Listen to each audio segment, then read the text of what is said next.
And go!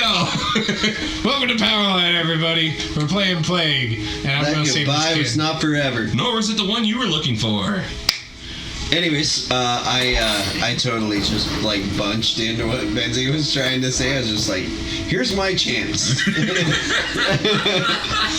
And I'm going to...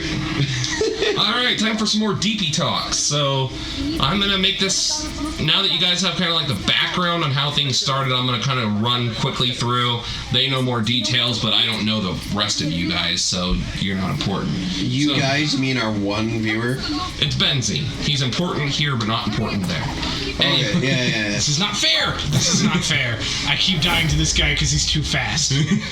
He's really fast. Hit him. Anyway. Okay, anyway, yeah, go on with your story, buddy. So basically, we're living at her dad's house, yada, yada, yada, and then I went to him one night and was just like, hey, can I, mind you, this is a month and a half after we started dating, was like, hey, can I propose to your daughter? And he was like, yeah, you're a great guy. It's time she dated one. You should probably lock her down before she finds another jerk to date. And I was like, so yes. And he was like, yeah. So... Yeah, you fuck.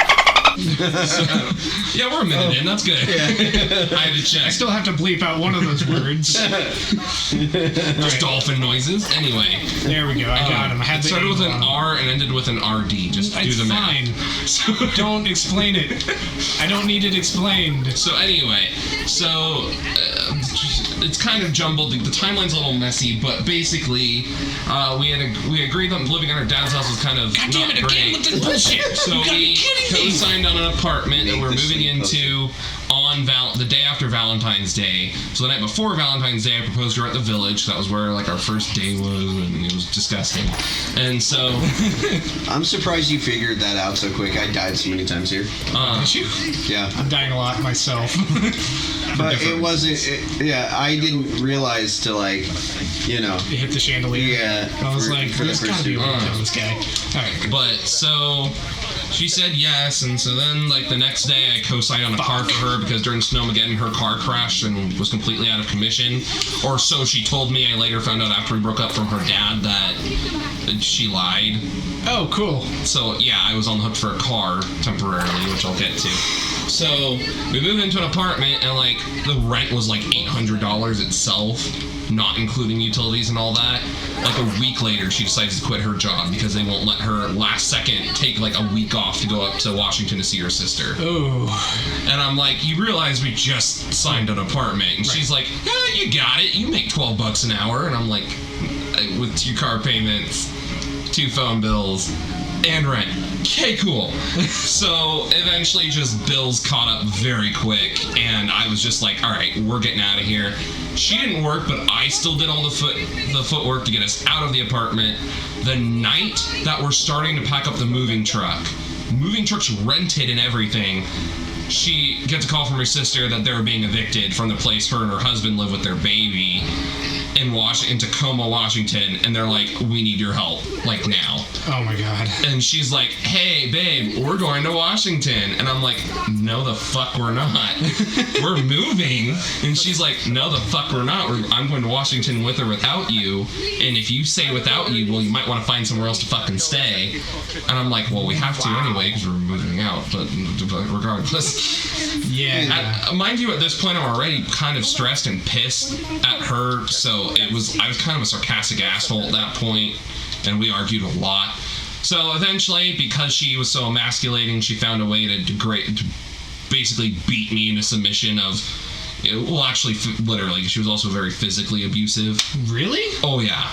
Wow. She would do it in ways, though, like, she would pinch me a lot. For one, I hate being tickled and pinched. Not that it's not like a normal person not liking being tickled. It physically hurts because the way my body jolts, and so I don't like it. Pinching, I don't know why anyone would like it. Nobody But likes she pinching. would pinch to the point... Unless I pinch Benzie's nipples. But He likes that. But that's his kink. Guys, you can't just say that. We can and we do. Yeah. Alright, I have to figure out a puzzle. So anyway, but yeah, she would pinch me so hard that it would bruise and welt in places that it wouldn't be seen. She would all the time. So not in a way of like a friend, like how Forrest playfully punches. Like she would get mad at me and like as hard as she could, she'd like punch me in like the upper arm and things like that. She'd punch me in the leg all the time. That's really sucky, man. I'm sorry to hear that. It's fine. No. Yeah. He had the right track. Okay, so he can do it on his own. Yeah. I just didn't realize. So anyway, so we end up going to Washington, helping them move, whatever. My mom then the next night we get home comes and helps us move back into her dad's house. It's a little tight, like smaller than Kirk's downstairs. Nope. Including the garage, smaller than Kirk's downstairs.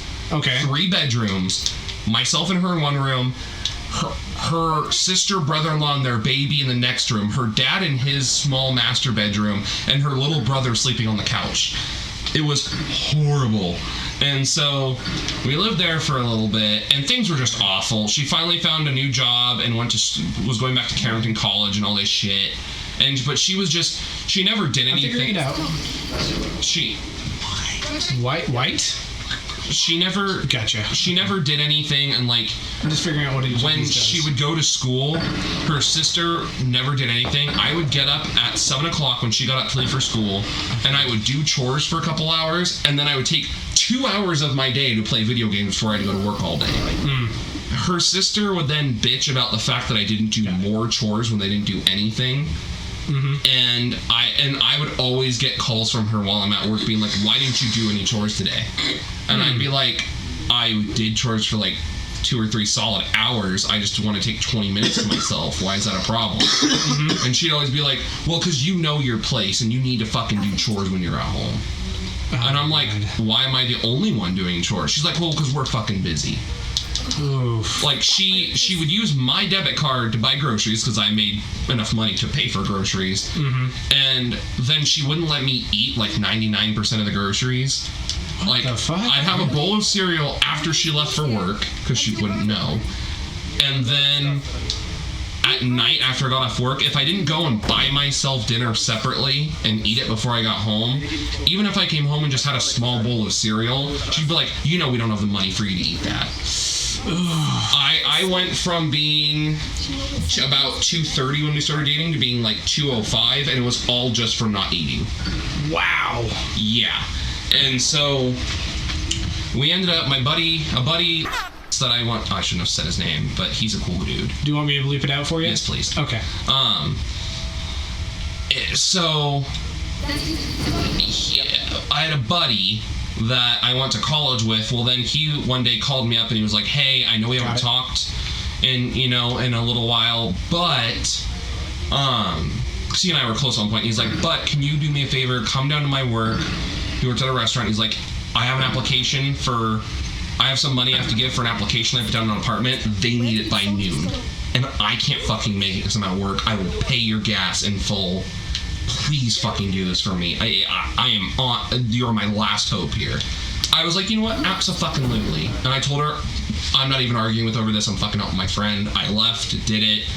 Well, so then that night he calls because her and I were starting both getting stressed because we hated living at her dad's. Not his fault. He was a great dude. He was a great guy.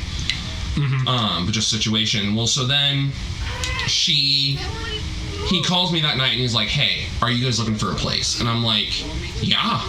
And he's like, I just had a roommate bail. We need the fucking room, but we're moving next week.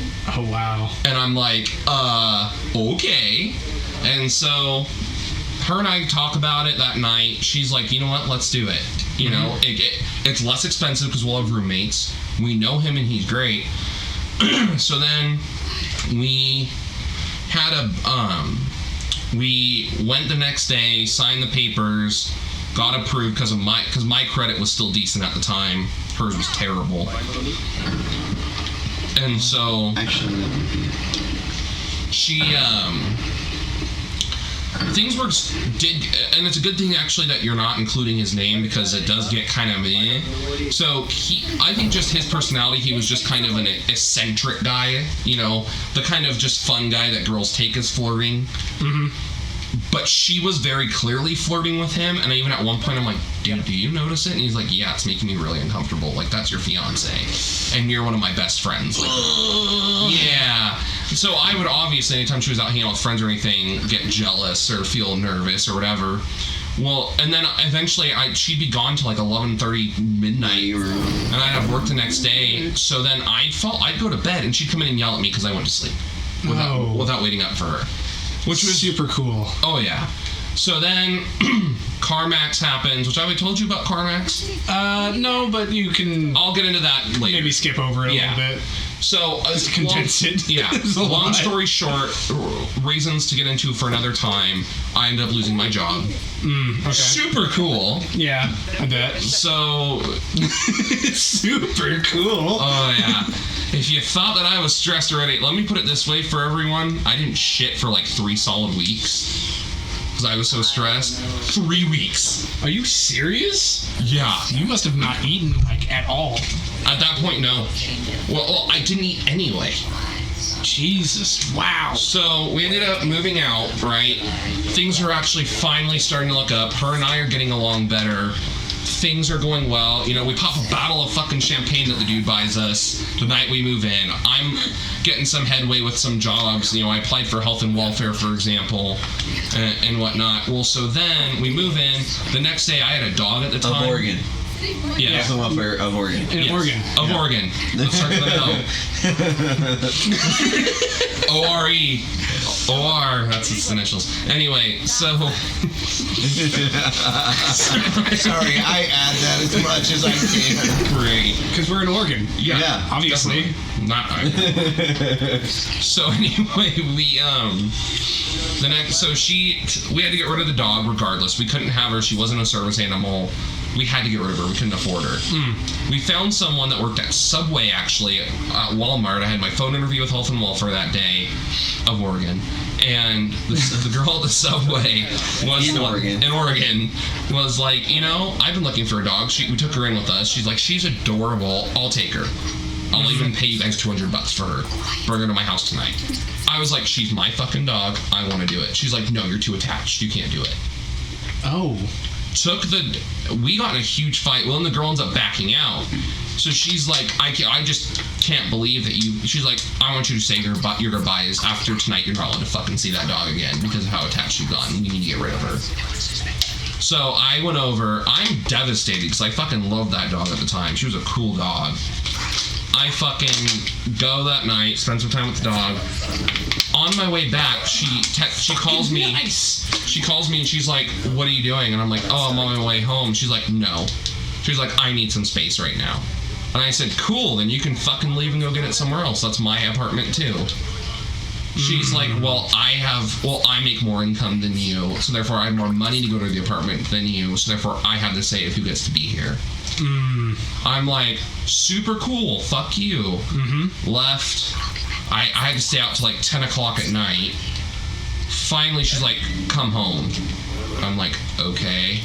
Come home. She's already in bed asleep. No, won't work. Get sleepy powder. So long story short, the next morning she comes home from work and basically is like, hey, look, this isn't working out. You need to get out. So she waited until... everything she said she'd been thinking of for a little while. And I'm like, cool, so you waited till my name was on the apartment so that way my credit would get you approved, then you kicked me out 2 days later. Wow. Yeah. So a very long story short, so that we can wrap up this video. Basically how it ended, just give you guys cliff notes. A person who I, at the time, was good friends with basically pulled me aside, made me add everything up. I was in over like $20,000 of debt. Wow. At 20 years old. Or 21 years old, just turned 21. And so, so at the end of 20... Wasn't she fucking that guy too? Oh yeah, she ended up like a month later to my mom's doctor on Instagram. Like a month and a half later, announced she was pregnant. Which, thank God, the time frame did not add up, so it cannot be my child. And that bitch would come after me for child support, like, instantly. Yeah. But the baby, after she had her baby, 9 months later, my mom stalked the page to see it. And she's like, that looks just like your old roommate. Oh my God. Right? And I'm like, I finally looked at a picture of it a couple months later, and I was like, the fuck? Yes, it does. Oh my God. Yeah. And then I'm surprised you didn't know this part, but yeah, at the end of 2017, I actually had to file for a bankruptcy. Oh, get all that debt removed. I did hear about that. Yeah. Yeah. People, usually when I have friends and I tell them that part of it, usually I'm just like, yeah, it was a bad relationship, because she would steal all my credit cards and whatnot, so I kept them in a drawer, that way I didn't use them, and I didn't know until it was too late that she was taking it to buy herself clothes. She just always told me, oh, I got paid and I have a little extra after bills. When in reality, she was paying none of our bills and was using my credit cards for all of her stuff. That sucks, man. Yeah. This has been fun times with Justin. Yeah, and I think we should have enough episodes for the night, so... Yeah, I'm gonna write a book called My Shitty Life. And what a great place to end it. Amicia died. That's ending it for the whole night? Well, we can do more if you guys are up for it. Yeah. I'm always happy to get more footage. So. I also don't want to end the night on a sour note like that. That's true. Okay. No, well, you want me to end it on a real sour note? Oh, no. No, don't. Yeah. You know the story he's gonna tell? No, it's fine. We'll see everybody in the next episode. This goodbye is not forever. Nor is it the one you're looking for. Bye-bye.